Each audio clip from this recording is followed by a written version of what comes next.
Okay, so we'll go ahead and get started. We want to, for today, our agenda is I'm going to go over some updates from our previous presentation. We're going to go over a little bit of the flow analysis of what we did in our last paper and how we're finishing that up for the final.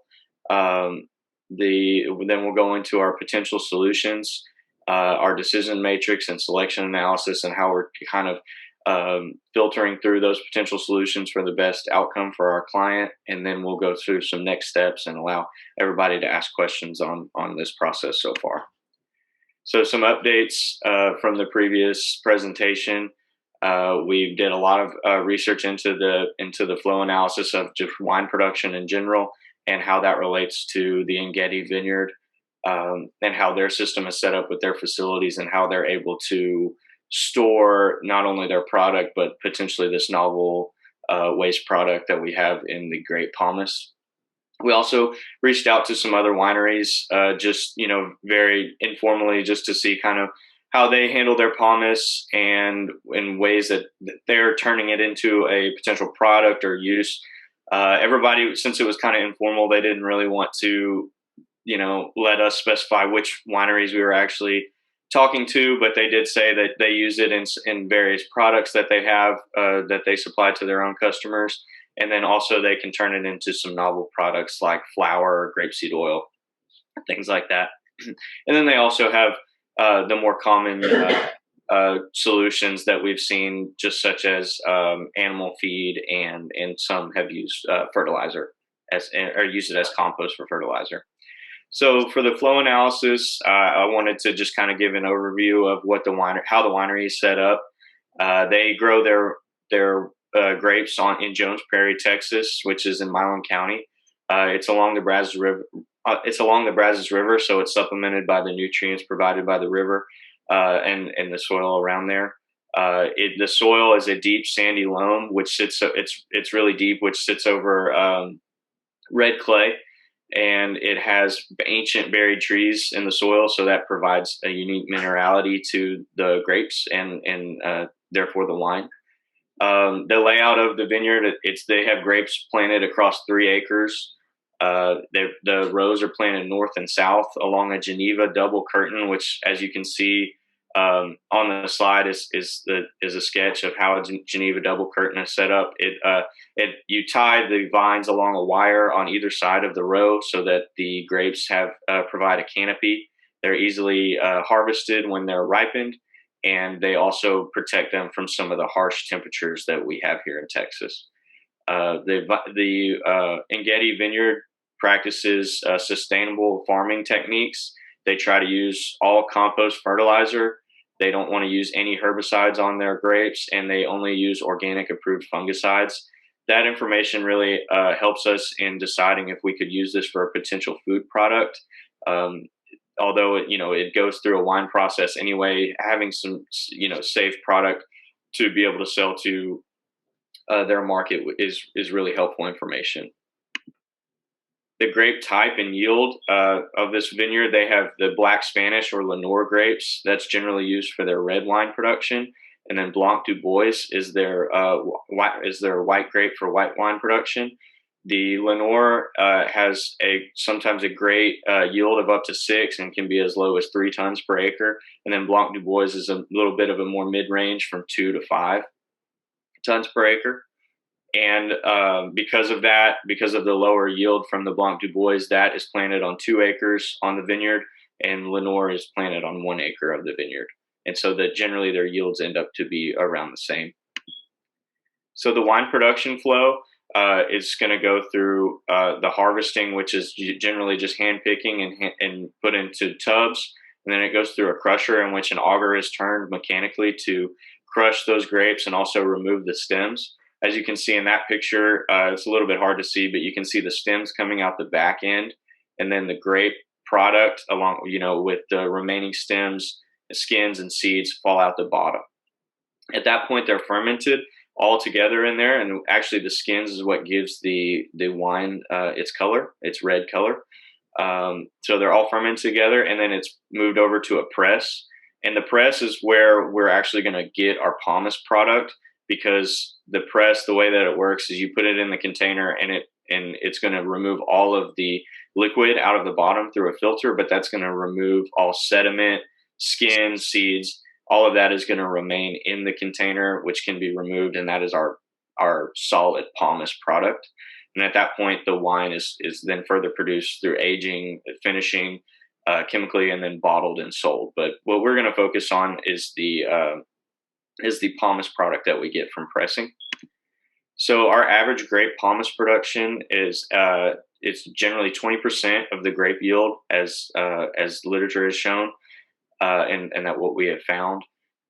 Through this table, you can see our calculations that we had. Since the Blanc du Bois is from 2 acres, we're going to have a range of generally 2 to 5 tons per acre. So our lowest yield for 1 year would be 4 years, and our highest yield would be 10 tons, which is averaging about 7 tons for Blanc du Bois. And then the Lenore is averaging about 4.5 tons.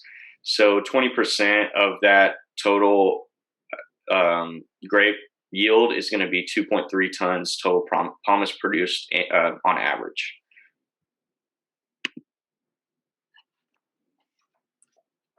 So our potential solutions that we've come up with so far through our research is our first one being fertilizer. Fertilizer is a pretty easy method and simple to perform for our client. They are currently making wine, and so the pomace, being that byproduct, is simple to compost. Now, the pomace itself is not something that you just throw on the soil and expect it to work. There's a calcium-nitrogen ratio that needs to be met in order for it to actually work. Grape pomace is very high in nitrogen, potassium, and calcium, so we need to balance that out. The CN ratio, from speaking with our Bain counterpart, is going to be a 1 to 30 ratio. Now, the 1 to 30 ratio means it would be 1 unit of calcium to 30 units of nitrogen. This potential solution allows our client to make more than what is needed and potentially turn more fertilizer and sell it to other vineyards that are either in the surrounding area that are in that are planting their grapes in the same similar type of situation that could really utilize that fertilizer. Our second potential solution is grapeseed oil. Now, the client would have to purchase an additional piece of equipment, which is a press, and the press can be either manual or automatic, whichever the client sees fit for their sort of setup that they have now. It's a pretty simple process, and the grapeseed oil has the potential of being sold to people around the area or to other places that could use the oil to make other products as well from it. Next slide. Our third potential solution, is a second wine. Now, as Cole has mentioned, they do use black grapes, and I personally just call them red grapes. So red grapes have been found to be the best type of grape in order to produce this second wine per se. There is, however, a 24-hour window in order to get the best product out of the grapes. This is just because of the sugar content found in red grapes. After that 24 hours, the sugar content begins to decrease in the grapes, so it is very time sensitive. There is a potential market for this second wine. It's just more wine that the client can sell and make a profit from. And our fourth solution is a wood adhesive. Grape has a component called tannin, and tannin is what gives that dry feeling in your mouth. And basically, the tannin is extracted using different solutions like sodium hydroxide, sodium carbonate, sodium bicarbonate to get the end product of this wood adhesive. It is a pretty challenging process. It is very doable, but it would require additional expertise on extraction of the desired adhesive at the end.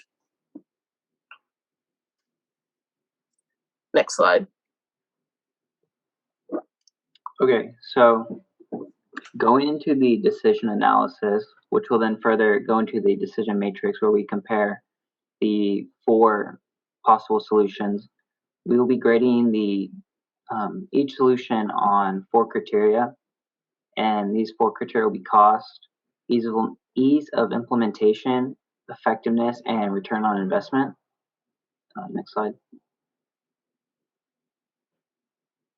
Next slide. Oh, okay, sorry. So funding for all possible solutions on this project is a known constraint. Our client has said that he doesn't really want to have to spend a lot of money to implement a solution for this. So because of that, cost will be weighted highly on the decision matrix. So for possible solutions to perform well, their cost should be doable for our client and have like low maintenance cost and low annual cost related to that. Next slide. For ease of implementation, it should be the possible solution added should fit into our client's area that he wants to like lay out the solution. It should fit into his knowledge. So we don't want it to have a lot of training required with it. We don't want to have someone have to come out and do maintenance for him a lot. We don't want to have a lot of moving parts that perhaps he doesn't know about that can break or need fixing and things like that. Next slide, please. So for effectiveness, we want currently we have the Great Pumice and our client is using it as hog feed. So we want to create a different solution from that, which completely takes the Great Pumice and makes something very new and does it effectively and efficiently. So for effectiveness in this category, we are judging the possible solution's ability to take Great Pumice itself and create a completely different product that could be branded with the Ngeti Vineyards, brand with it. That is something very different and new for them. And for return on investment, like said before, cost is definitely a constraint with this company. So for them, we want them to be able to get a return on investment sooner than later for whatever solution we're thinking about. So because of that, it's really important that they get their money back sooner, and it's not like a huge sink that they just spent a lot of their money in, and it's going to take a long time for it to accumulate back for them. So when comparing these solutions, they will be receiving a higher grade if the return on investment can either cut costs that they would have been spending or will eventually profit them sooner than later. Okay, so here we have the decision matrix. On the left side, we can see our 4 categories like listed before. We can see that the 2 categories that pertain to financials, such as cost and return on investment, receive a higher weight than per se ease of implementation and effectiveness. This just goes back to saying that our client has a known constraint cost, and we want them to either profit or cut their costs in the long run so that it would, in a sense, balance out. Along the top rows, we can see our 4 solutions, or possible solutions, I should say, which would be fertilizer, grapeseed oil, adhesive, and the weaker wine. We can see that there's also a weight column, and this just, like I said, goes to show, how we're valuing our criteria and how those solutions will pertain to it. So if we look down at the bottom, we have the weighted sum, and we can see that the fertilizer solution is boasting the higher score. And this is because of its low cost to implement. I know James has said that being from the area, creating a fertilizer with the chicken droppings, the chicken droppings themselves is not a very expensive additive, and the process would just be composting it. And this could in turn either save our client money, or he could end up, cutting the cost of fertilizer he would be spending and saving that money. And then perhaps if he has leftover fertilizer that he doesn't want to use, he could sell. Its ease of implementation is literally just adding the two, fertilizer and pomace together and mixing it and just waiting. So it's very easy to implement. The effectiveness of creating a new product is very good, and its return on investment, it seems low, but like I said, it could either cut his cost of fertilizer he would have spent, or he can make it and sell it. So it seems low, but it's kind of in the middle of whether he wants to sell it or he wants to use that to cut costs. So then we can see our grapeseed oil solution perform the lowest out of the 4 solutions. And this is because it's easy implementation. It could require like a large area and a very complex structure if, say, he went for an automatic press. And when speaking to potential advisors, we actually spoke to one, and they said that a grapeseed oil solution is extremely hard to do and extremely costly for a client, and that it could be a possibility, but compared to others, it's extremely costly. So it's a return on investment, also not very well, but it does produce a product that people would want. So its effectiveness is very well. And then we have the adhesive solution that performed second to least well, I should say. And this is just because while there's different ways to do this, per se, like adding chemicals and all that, the return on investment is good, but it's also kind of unknown on the market on that, and its cost is kind of expensive as well. And then the weaker wine solution is just it's almost the same process for our client. It's just we don't know the market of how many people want to buy a weaker wine per se, which would be lower in flavor, alcohol, and things people would kind of want when buying a wine. And next slide. All right, so after looking at the decision matrix, we chose the fertilizer as a solution for our client. One of the things we wanted to mention here was that turning waste into profit is a very common solution for this industry. Turning an organic matter into something that can be recycled. It's just really all about maximizing value and finding any extra revenue that we can produce for our client. And then, of course, like Blaine was saying, ease of implementation is very important to our clients. He's adding to an existing business, so he's not really looking to start an entirely new process or a new product line or anything. So really, again, like Blaine had mentioned, we're not looking for any new training or new equipment that we have to pay for, new employees, stuff along those lines. That's why the fertilizer solution seemed to be the best for us. Next slide. So looking for our next steps, going through the process of selecting this solution sets us up nicely to start our economic analysis of this fertilizer process. We'll be meeting with our advisor to keep him updated on our project, teach him about our decision, and then we'll also be looking for his advice in developing the solution.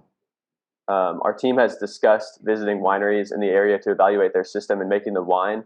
But now that we know what our solution is going to be, we might even be able to look specifically for wineries that are using this process, this solution with their waste, and we could even go visit them and discuss how their process looks and any kind of advice they might have in implementing it. And then finally, our next progress report will be in class on Thursday, April 1st. Any questions? Okay, good. Let's go right to the peer team. Who's reviewing this team 9? Team 9. All right, team 9. What questions and comments? I think my biggest question, first of all, 2 things, I guess. I really like James's breakdown of the 6 steps and how wine is produced. I know for a lot of people, including myself, we don't really know, and I thought that James made it really easy to understand it in everyday terms how that process happens. The second question I had, looking at your selection analysis, I saw that I saw y'all's highest ranking one, and I know you touched on the low ROI on that. What I'm curious of, I saw the second best option was just slightly lower, but if I'm not mistaken, okay, never mind. Then I had a mix-up. I mean, even with the 94, my question would be: is it worth it to, if it didn't rank near quite as high but has a much higher return of investment, would it be worth pursuing that? But that was probably the only question I had. I would say that the adhesive solution would be profitable if you found the right market, but I think that we would have a hard time convincing the client. Like I said, I mean, he's not really, he's a winery, and selling wood adhesive would be a difficult market to enter for him. I feel like so that although the return on investment would be promising, it would be a stretch for him to get to that. Awesome. Thank you.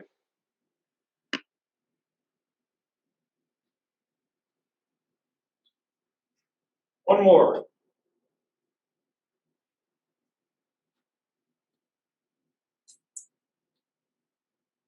Somebody else from Team 9, question, comment? I guess this is just a quick question that drawed me. What's a weaker wine solution? Like, what is that? Yeah, so I can take that one. So basically, the weaker wine solution, what that looks like is basically taking those red grapes that I talked about and basically re-adding water and yeast. So it's basically just repeating the entire wine process again, but just with the pomace itself. That's why it's very time sensitive, because it's not a whole grape that you're using. It's a grape that's already been crushed. Oh, so it's like a cheap wine, like a kangaroo? Yeah, basically. Mm-hmm. Oh, okay, thanks. Yeah. Is that appealing to you, Edward? Do you want that to be weighted a little higher? I'm sorry, what? No, nothing. I was teasing. Okay, Dr. Castell, go ahead. Okay, very quickly, same comments as for Team 6. Excellent presentation, excellent research, coverage of the problem and your solution. So I was very pleased with that. I'm not going to say too much, but it was good. The decision analysis playing very well explained. It may have taken a little too long, but you really explain very well the criteria and why each solution is ranked which way. So that was very helpful to me. One comment we give to the team: do not give up in the second solution, the weaker wine. It could be a very acceptable cooking wine, right? A lot of people cook with wine and you don't use a nice expensive wine for cooking. So do not give up on that yet. You might provide the client with an alternative solution that works for him. Excellent, excellent. I'm very happy. So good job.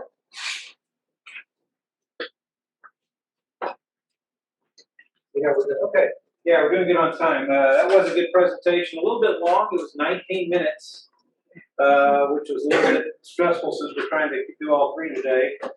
You know, James and Blaine each took 7 minutes apiece, which let me tell you, there's no extra points for being an overachiever. I actually will deduct a little bit because it may indicate that you didn't rehearse enough to get your time down to a manageable level. Even if you're planning on 15 minutes, to have two people take 7 minutes is a little bit much. So I would just say you need to economize a little bit on that part of your presentation. Think about that next time. Make sure as you're preparing that everybody has a pretty equal amount of time and nobody goes too long. As far as your presentation style, very comfortable. Annalie, I appreciate your poise after having to jump from one device to another. Good job. That would rattle a lot of people. James, you're very comfortable. Blaine, Morgan, you as well. Blaine, your voice was just a little bit quiet. And when you're speaking in that quiet conversational tone for 7 minutes, it tends to not keep people's attention. So you want to kind of pep it up a little bit, I would say. I'm really nitpicking though, because that's what we're supposed to do. Your content, I thought, was good. I would say at the beginning of your presentation, It'd be nice to have a review of the project description, just to remind us exactly what we're trying to do, but you got to that, we figured it out. The flow analysis was excellent. I love the 3 to 6 tons per acre and all that. I would like to see you do the analysis, though, to take the next step. What does that mean in terms of tons per year? But I saw that later in your potential solutions. So I would have been interested to see a little bit more on your process slide. How much time does each of those activities take? The press, for example. How much time does that involve? How many grapes are y'all doing? How much juice does that yield? How much, and of course you did get to how much pumice that yields. So I saw percentages. I was kind of looking a little bit more detail though, but I think it was peppered in there later on. 4 distinct, separate potential solutions. Really good there. Our standard is 3, and no problem at all considering all 4. What you may do is if you see one, as you're coming up with these, if you see one that's like, you know, this could be a solution, but it's probably not going to compete with the others, you might go consider culling that one. I would have thought the cheap wine solution would have been culled, but it was the grapeseed oil that scored lowest. So that's interesting. Your analysis helps to take some of the subjective thought out of that and make it more objective. I would like to see a little bit more discussion, like Annalie, when you're talking about fertilizer, they'll be able to make more than they need. Well, what are some numbers associated with that? What is their need? What would they be making? How much? What's the delta? So again, quantity versus qualitative. Your decision analysis, Blaine, I like the way you explained each of the criteria, and you invoked the fact that you interacted with your client to discuss those. I like that. You talked about how you talked some of the things over with your faculty advisor. That's excellent. Anyway, your flow analysis numbers were great. Analysis, would have liked to see a little more of that. The variety of potential solutions was good. Good job. So I appreciate that.